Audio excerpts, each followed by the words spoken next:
In wave mechanical concept, we get quantum numbers. Quantum numbers, these are four constants, you can say: n, l, m, and s. These are four constants which define electron regarding their position, their energy, etc. Now, uh, this n is principal quantum number. N is principal quantum number. Its possible values, if you talk about its possible values are 1 to infinite. These are the possible values, and so far 7 values have been established, that is 1 to 7. So far we have established 1 to 7. All right, these are 7 shells. All right, 1 to 7 shells or orbits. These are named K, L, M, N, O, P, Q, like that. First shell, second shell, third shell, fourth, fifth, sixth, and seven shells. So far these values have been established. And this principal quantum number tells about, what? It tells about size. All right, size of shell, or you may find options like average distance of electrons from nucleus. That is the same thing. Or size of atom. This option may be there. And energy to a great extent. How come? This energy of a subshell is decided by n plus L rule that we will discuss later. All right. And principal quantum number tells about shells also, you can say. And what are the applications of principal quantum number n? If you know the value of n, the total number of electrons in a shell is given by 2n square relation. The total number of electrons in a shell is given by 2n square relation. Right. Then total number of orbitals in a shell is given by n square relation. Total number of orbitals in a shell. Like in K shell, that is the first shell, we have S subshell. All right. And how many orbitals are there in S subshell? Only one orbital. In L shell we have S, all right, and P. So how many orbitals are there? 4. So see, if you put the value of n equal to 1, 1 the square is 1. We are getting 1 orbital. And for second shell, if you put the value of n is equal to 2, 2 the square. How many? 4. 1, 2, 3, 4. In the third shell, 3 the square, that is equal to 9. That is s orbital, then 3 p orbital, and then we have 5 d orbitals. All right, 5 plus 3, 8 plus 1, 9. So n square gives you the total number of orbitals in a shell. All right. Then energy of a subshell is decided by n plus L. So let us discuss later this thing. We will discuss L first, and then we will discuss n plus L. And other applications are also like these things we will be discussing later. Number of Plangular nodes. That is, I have used this term Plangular. Actually, planar nodes. There are some nodes, planar nodes, or that is also called angular node. All right, angular node, planar node, angular node. Both are same. So other means we have other nodes as well. Spherical node, or that is also called radial node. So sometimes students get confused. So what I did, planar and angular are one thing, so I gave a new name, plangular, planar or angular. All right, so it is plangular nodes, that is given by L. Number of spherical nodes is given by n minus L minus 1, this we will discuss. And total number of nodes is given by n minus 1. Alright, what is a node? That is a region in three-dimensional space where the probability of finding electrons is 0. Where the probability of finding electrons is 0. Alright, that is called node. Anyway, then second one is L. Second quantum number is small l. Small l is called azimuthal quantum number or subsidiary quantum number or secondary quantum number. Alright, L. And its possible values are till n minus 1. You should be careful. Till n minus 1 values are possible. Like in the first shell where n is equal to 1, we can say 1 minus 1, that is equal to 0. Alright, that means we have only one value which is possible, and that is 0, and this indicates S. And if n is equal to 2, it is 2 minus 1. 2 minus 1 is 1. Till 1 it is possible, that means from before 1 0 comes, so 0 and 1. If n equal to 3, it is 3 minus 1, so 3 minus 1 is 2. So before 2, 1 and 0, these are possible. So when we say it is 0, so it is S, it indicates S subshell. And if it is equal to 1, it indicates P subshell. If it is L equal to 2, it indicates D subshell. And if it is 3, it indicates F subshell. Alright. So this is the azimuthal quantum number. Possible values are till n minus 1. Alright. And it tells about this L tells about shape and energy of a subshell. It tells about shape and energy of a subshell. Now, shape and energy of a subshell and its application. Alright, the application of small l. So, one application is regarding energy. Energy of a subshell. Energy of a subshell can be decided by n plus L rule. Means the subshell with lower value of n plus L. Any subshell having lower value of n plus L is lesser in energy and it is filled first. Like if you compare 3D and 4s.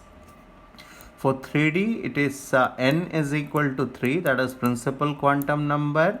L is equal to 2. For if L equal to 2, it indicates D. If L equal to 1, P. L equal to 0, S. Alright. So value is 5. And it is 4 plus 0, that is equal to 4. So when you compare 3D and 4s, you find that the n plus L value of 4s is less than 3D. That means the energy of 4s is lesser. That means when we fill electron in an atom, 4s subshell is filled first. Alright. So the first statement is the subshell with lesser value or lower value of n plus L is lesser in energy and it is filled first. And if two subshells are having same value of n plus L, like we have 3D and we have 4P, it is 3 plus 2 equal to 5 and it is 4 plus 1 equal to 5. If we have two similar values of n plus L values for two subshells, then the subshell with lesser value of n, then the subshell with lower value of n is lesser in energy and it is filled first. That means out of 3D and 4P, the energy of 3D is less and it is filled first before 4P. So first thing, if we have two subshells having n plus L value is different, then the subshell having lesser value of n plus L is filled first because it is lower in energy. And if we are having two subshells with equal values of n plus L, then the subshell which is lesser in or lower in n value, principal quantum number, it is lesser in energy and it is filled first. That is why I told you this principal quantum number mainly it decides the energy to a great extent, but it is also decided by azimuthal quantum number. Then comes total number of electrons, the application part. Total number of electrons in a subshell is given by 4l plus 2. Total number of electrons in a subshell. Like in S subshell, if you use 4l plus 2, it is 4. The value of L is 0 plus 2. So for 2 plus 0, that is equal to 2. Similarly, for P subshell, it is 4 into 1 plus 2, that is equal to 6. So maximum number of electrons which can be present in P subshell is 6. Alright. And then we have magnetic quantum number. Magnetic quantum number, the possible values are 2l plus 1. Magnetic quantum number, the possible values are 2l plus 1.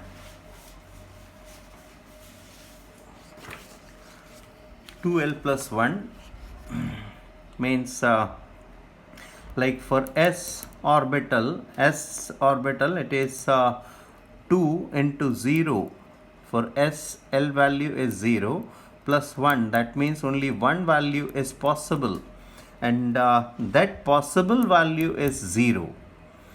See, this magnetic quantum number possible values are 2l plus 1. So when we put L equal to 0, that is for S orbital, we get only 1. Means this value possible for S is 0. You should be careful.